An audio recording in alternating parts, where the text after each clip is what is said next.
Florida is seeing broad price declines across a lot of different metros with no clear end in sight. So is Florida a warning sign for the rest of the country, or is Florida a unique case unto itself? Today, we'll find out.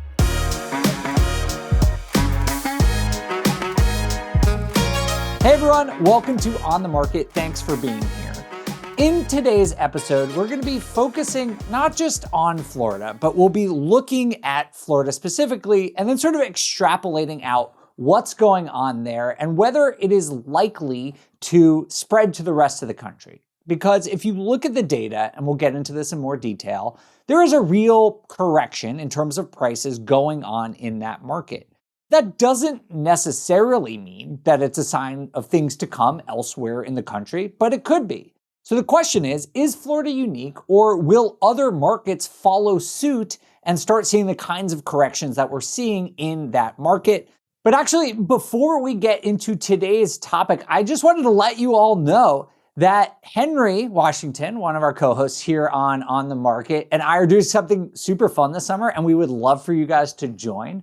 Basically, we're going on a road trip. We're going to be driving around the Midwest looking for cash flowing deals, meeting with investors, agents. It's going to be super fun. It's called the Cash Flow Roadshow, and it's happening from July 14th to 18th across the Midwest. We're going to be starting in Milwaukee, then we're going to Chicago, where we're going to have a free meetup on July 15th. So if you're in that area, definitely come check that out. We're going to be doing a lot of fun stuff there. We'll also have a meetup on July 16th in Indianapolis. If you're in that market, it's going to be super good time. So make sure to RSVP. They are free events, but if you do want to come to either the Chicago or the Indianapolis event, make sure to RSVP ahead of time because there are limited spots and it will sell out. We'll put the link in the show notes, or you can just go to biggerpockets.com/roadshow. Hope to see you all there. It's going to be a lot of fun.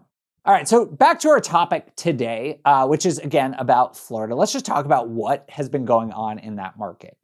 You probably know, but during the pandemic, Florida was one of the hottest, if not the single hottest state. Prices just between March of 2020 and June 2022, so just over 2 years, prices went up 51%. Just to put that in perspective, that could take over a decade during normal times, and that happened in less than 2 years. And another important thing to note is that although the whole housing market was crazy during that time, national housing prices went up 41% over that period. They were up 51% in Florida, so it definitely outpaced the national average. Now, to understand what's happening today and if that's going to spread into other markets, I think we need to understand why Florida has boomed so much in the first place. There are several different tailwinds that fueled Florida's dramatic increase in home prices. The first one, probably not surprised, is just this massive migration shift that happened during the pandemic. And I guess actually shift isn't the right word. It's an acceleration, because even before the pandemic, we were seeing domestic migration patterns where people were moving from the north, colder states, to the Sun Belt. Florida was already sort of a beneficiary of that pattern, but it really, really accelerated during the pandemic. Just as an example, net domestic migration, which is basically all the people who move to a state minus the people who leave the state, peaked at 314,000 in 2022. That is huge. It was the highest of any state. And I think pretty notably, where a lot of these people came from was from a lot of times higher price markets. You saw a lot of people from the New York metro area, for example, moving from that area to the Florida area. And that not just created more demand, but it came with people who had a lot of money. And a lot of times these people had cash, and it created a lot of competition. There was all these bidding wars in Florida, and that helped push prices up. So that immigration was definitely one thing. The second thing is jobs, right? Because one, people follow jobs, but jobs also follow people. There's kind of this like reciprocal relationship. But basically, in addition to the migration growth, there was a lot of job growth that sort of reinforced the trend because people were moving there. There were more jobs, so more people would move there. And so you saw that the state added hundreds of thousands of jobs in recent years. In 2023, for example, Florida gained about 240,000 jobs. That's 2.5% employment growth. That's huge, outpaced the US average of 2%. So that was really important. If you really want to go down the rabbit hole, you can start to think, why are jobs moving there? Well, Florida doesn't have a state income tax. That is attractive. There is definitely a business-friendly climate in Florida, so that is attractive as well. And so this whole just job and economic growth also fueled Florida's housing market. There are, of course, other things, but I think population growth, job growth, probably the two major drivers going on there.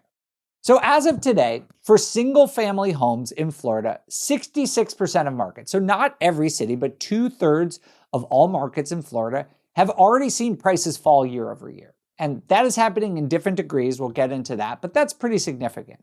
When you look specifically at the condo market in Florida, 92% of markets are seeing prices down year over year.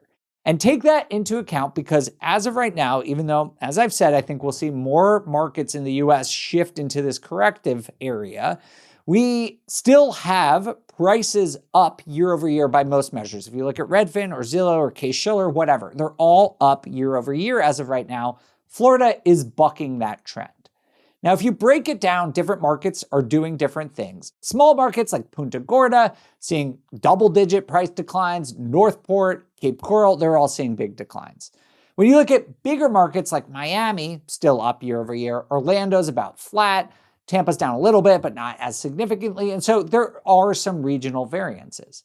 But we need to ask ourselves, because again, the goal of this episode is to say, is what's happening in Florida going to happen elsewhere? We need to now think about what happened. Why did we go from this massive growth that was outpacing national averages to a situation where prices are underperforming national average? Well, the first obvious thing is a reversal, or at least a slowing of the trends we just talked about. The pandemic migration surge has not stopped, but it has really, really slowed. I said before that it peaked in 2022 at over 300,000 people net migration in that 1 year alone. In 2024, it's 80% lower than it was just 2 years ago. And so in terms of relative demand and demand growth, that is a really big change.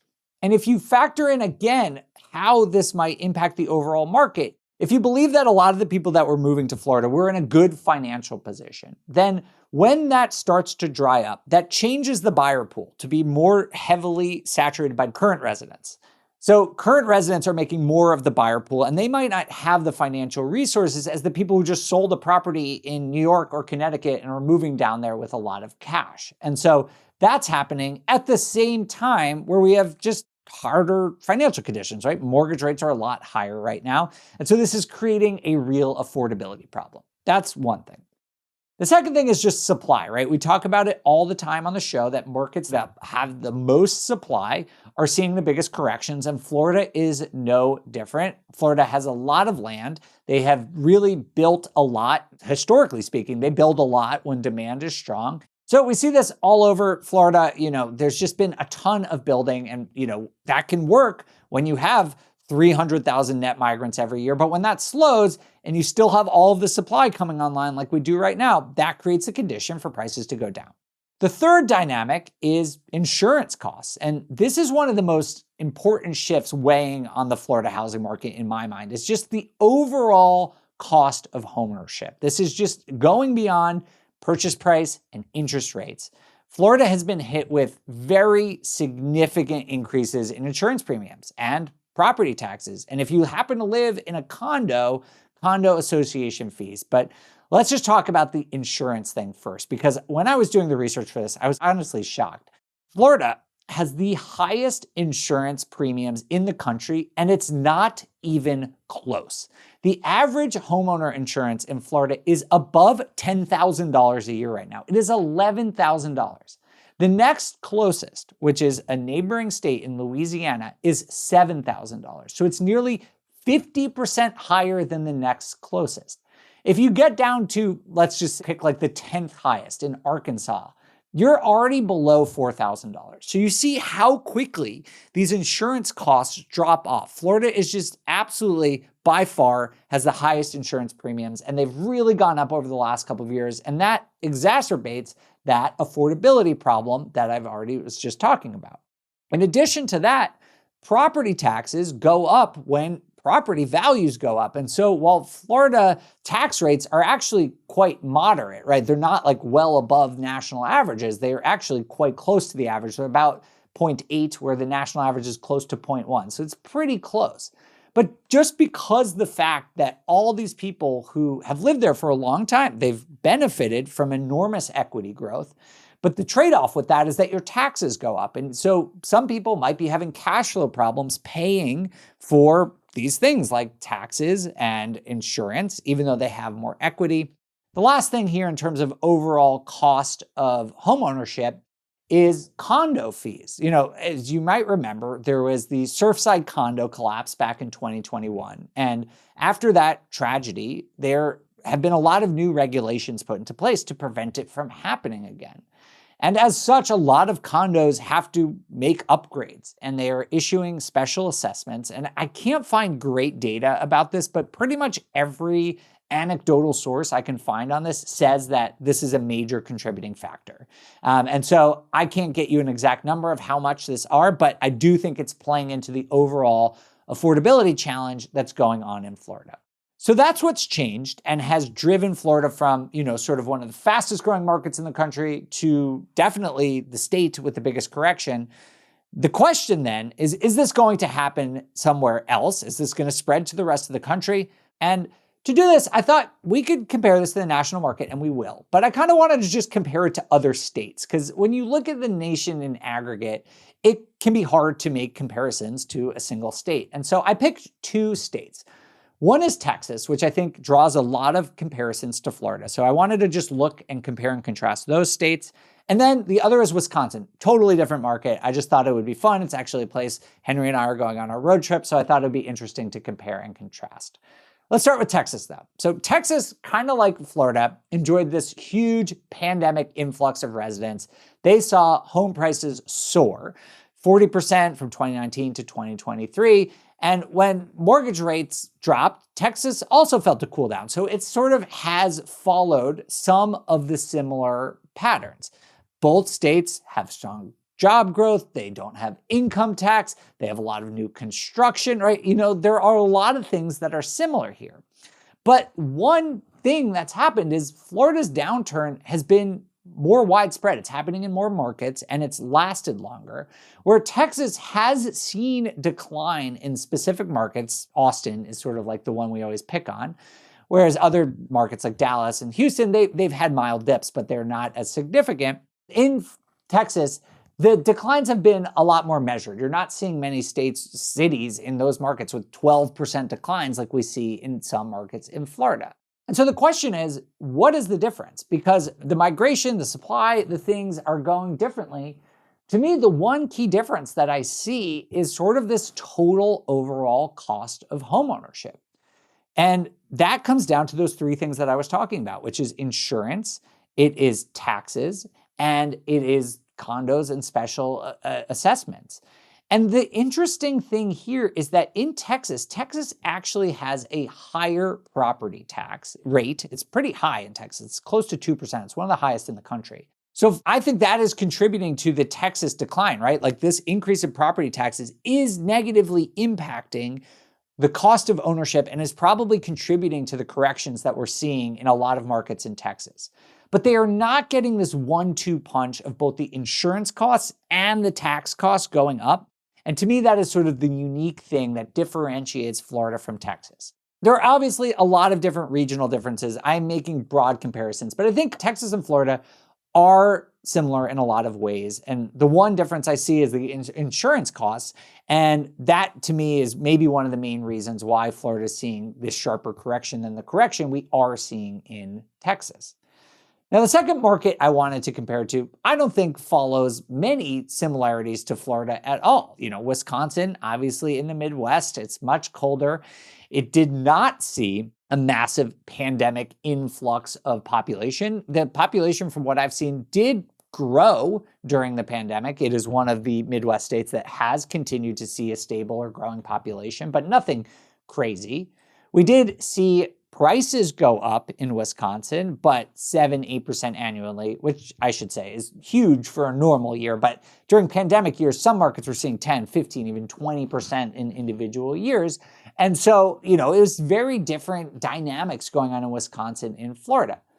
So what's going on in Wisconsin right now, it's actually a tight seller's market still.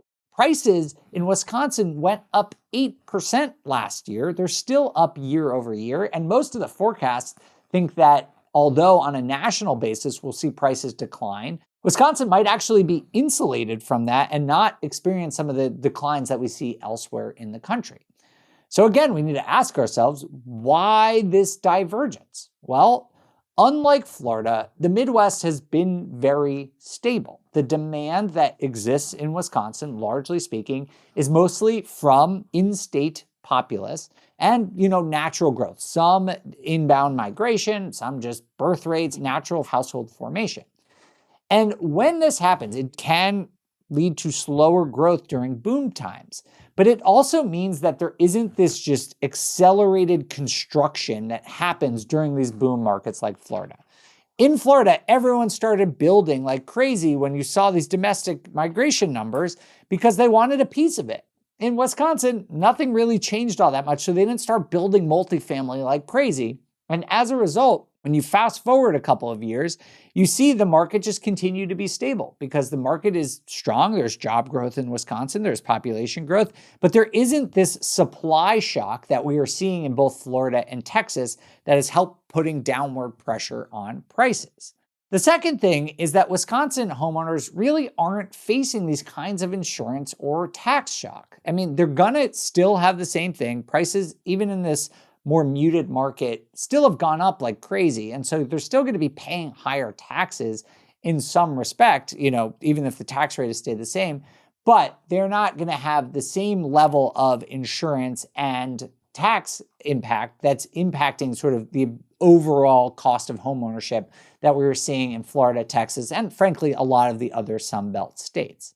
So as you can see, the Florida market is not a perfect representation of what's going on in every state. It's similar to what's going on in Texas, but it's a little more dramatic than in Texas. But it's pretty different from what's going on in Wisconsin. Let's now turn to the national housing market and just talk about some of the broader trends that we're seeing and whether or not any of them correlate to the situation that we're seeing in Florida.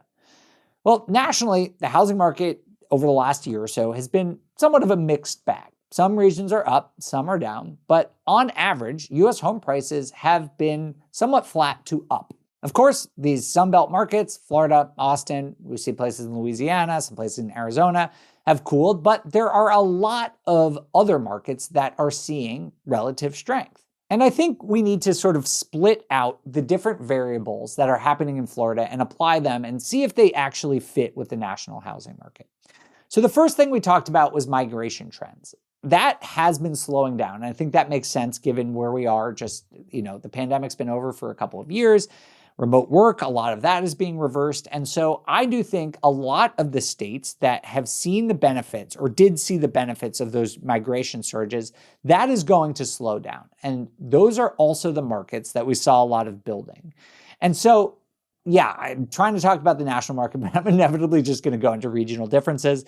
But these Sunbelt markets, I do think they are at risk of further declines. We see inventory rising in these markets. And you should look at this data for yourself in your market, because even within a state, like I said, there are some markets in Florida and Texas that are still growing. So you need to look at this. But I think the broad trend in these boom regions is that they are going to see weakness. Of course, that does not mean they're going to get anywhere close to where they were before the pandemic. So people who have owned in these markets for any long period of time are still coming out ahead. But if you're trying to plan your acquisitions in these markets, which you should, which you could, I should say, I don't think you can't buy in these markets, you should take these things into account that there are risks of further price declines. Meanwhile, when you look at most of the rest of the country outside sort of the Gulf area, right, the Gulf Coast area, these insurance costs are not really going to be hitting a lot of markets, except, maybe in California, that's definitely happening. In Colorado, where I invest a lot, you definitely see this going up. But for a lot of the Midwest, the Northeast, you're not going to have the same level of insurance premiums going up. You're probably going to see a slowdown in tax increases over the next couple of months. So hopefully, in most markets in the US, the cost of home ownership is not going to continue to accelerate. Home prices are probably going to, be somewhere around flat, plus or minus a couple percentage points in your given market, but they're going to be somewhere close to flat.